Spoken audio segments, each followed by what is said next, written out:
So far, in intermolecular forces, we've seen that IMFs tend to be some force between molecules that holds them together. And so far, we've only talked about intermolecular forces being responsible for states of matter, viscosity, or boiling point. But we haven't really talked about what is this mysterious force? What does it look like? Why exactly should these two water molecules stay together? What is holding them together? So in this part, we're going to look at an intermolecular force that all atoms and molecules in this universe have. All atoms and molecules have something called London dispersion forces. And to help explain London dispersion forces to you, I'm going to use an analog to the atom. So here on the left, I have a model of the solar system. I haven't put all the planets in there because I ran out of room. I've only put in the first 5 planets. So we have the sun in the middle and the 5 planets in different places. So you know that the planets go around the sun, but you also know that each planet goes around the sun at a different speed. So that means depending on when you're looking at the solar system, it is possible that all the planets are scattered around, like you see over here, or there will be certain times, because each planet has a different speed, that they may all line up. So it is possible that you might catch the solar system on certain rare occasions where the planets tend to line up more or less neatly, which means that the other side is devoid of planets. Now, how is this possible? It's only possible because each planet goes around the sun at its own speed. So it's possible that they all align on this side, but it is also equally possible that they line up on a different side of the solar system. Here they're not perfectly aligned, but you can still see this space here is empty. So we know that whenever objects go around something, if they're going around in different velocities, it is very possible for all of them to cluster together in one spot and leave another area empty. Now we know this is temporary. We know the planets won't stay this way forever because the planets do keep revolving around the sun. So even though it might be this for a little while, we know eventually it'll return back to some other random configuration because the planets are continuously moving. Electrons work similarly. So far in all of the slides that you've looked at, we've shown the electrons as though they are equally distributed on all sides of the nucleus. But that's an oversimplification. The reality is electrons, much like your planets, are going around the nucleus and they all have different velocities. So it's unlikely that we're always going to see all the electrons so neatly distributed around the nucleus. It is possible that there are times when the electrons move around such that for a fraction of a second, they're all aligned on one side, leaving the other side blank.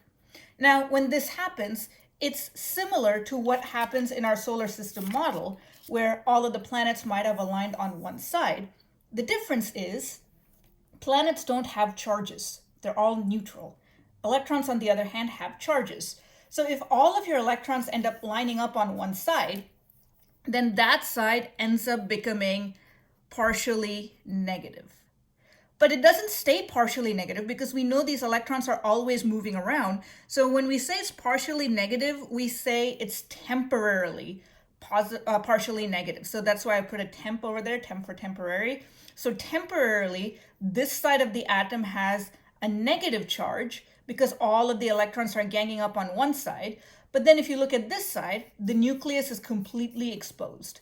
Since the nucleus is exposed and we know that the nucleus has a positive charge and this side is exposed, this side of the atom has a partial positive charge, but it is also going to be temporary. Now, why is it going to be temporary?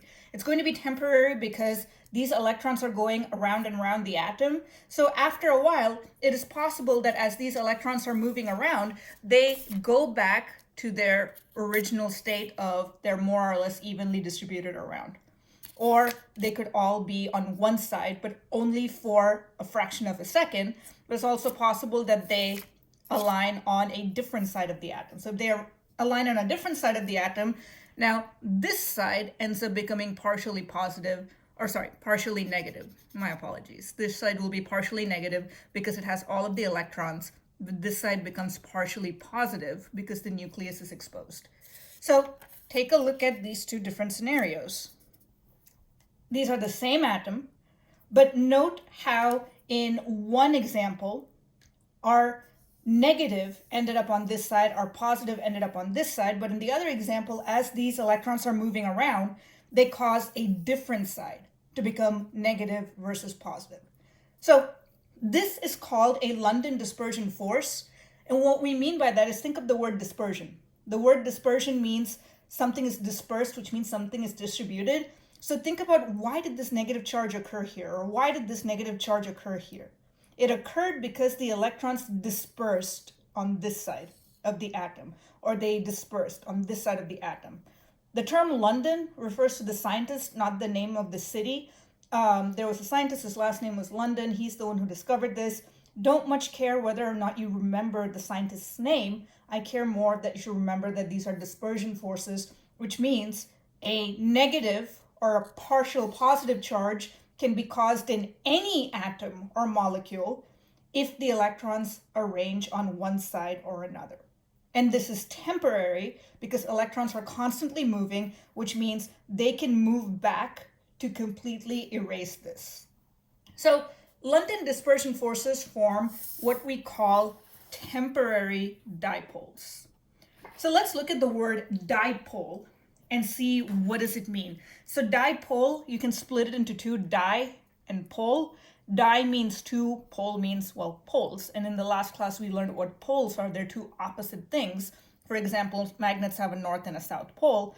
So does planet Earth, has a north and a south pole. It just means two opposite parts. So London dispersion forces form temporary, and think about what the word temporary means. It means it doesn't last forever, it goes away after a while. They form temporary dipoles, and what we mean by temporary dipole is, let's take a look at fluorine here. When we look at fluorine, so for example, this molecule over here, we know both of these are fluorine atoms. They have the same electronegativity. You might think, since they have the same electronegativity, all of the electrons have to be equally dispersed between these two atoms.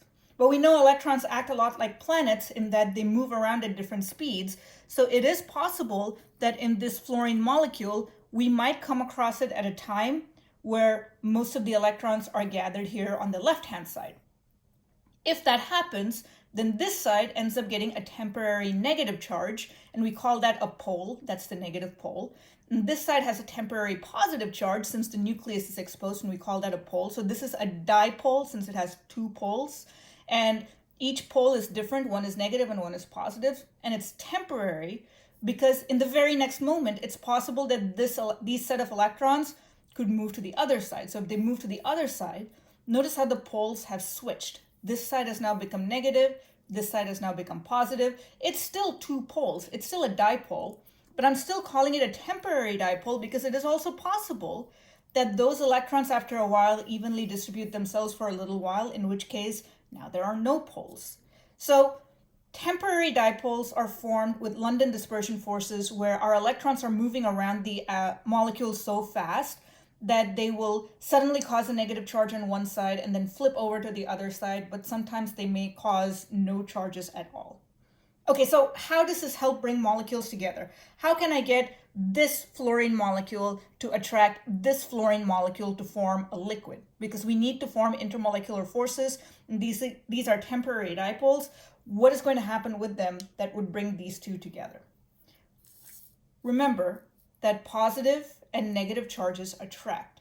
So even though this is a temporary positive charge, it can still attract a negative charge from somewhere around it. So if we go back to our fluorine example, let's say I have one fluorine molecule where all of the electrons happen to be on this side, giving it a partial negative charge, which gives us a partial positive charge. I have another fluorine molecule where something similar has happened. It is possible that this positive charge attracts this negative charge, and that attraction between them, even though it's temporary and fleeting, is still an intermolecular force. And we call this intermolecular force a London dispersion force. Now remember, all atoms and molecules can form London dispersion forces because what do you need in order to form a London dispersion force? You only need electrons. So as long as the atoms and molecules have electrons that are capable of moving around, they can form London dispersion forces because those electrons are capable of arranging themselves one side or another, causing those temporary positive and negative charges and attract each other. So all atoms and molecules can form London dispersion forces as long as they have electrons. Also remember that larger electron clouds, and what we mean by electron clouds is simply the number of electrons that are around an atom.